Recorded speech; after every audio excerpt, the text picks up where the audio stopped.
Did Jesus really exist?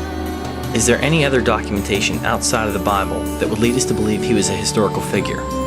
These are some of the questions I had. What I found was that there were indeed other sources of information about him outside of the Bible.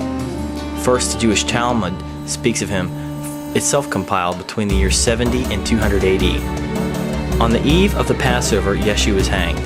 40 days before the execution took place, a herald went forth and cried, "He is going forth to be stoned because he has practiced sorcery and enticed Israel to apostasy. Anyone who can say anything in his favor, let him come forward and plead on his behalf." But since nothing was brought forward in his favor, he was hanged on the eve of the Passover. Second, Flavius Josephus, who lived from 37 to 97 AD, wrote about Jesus as well.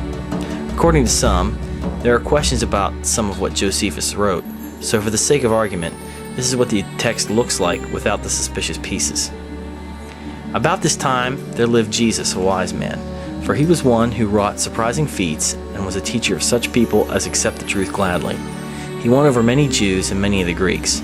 When Pilate, upon hearing him accused by men of the highest standing amongst us, had condemned him to be crucified, those who had in the first place come to love him did not give up their affection for him, and the tribe of the Christians so called after him has still to this day not disappeared. What's important to note is that we can see that he was writing about someone who existed from a historical context. There are many other extra-biblical writers about Christ and Christians dating from soon after Jesus.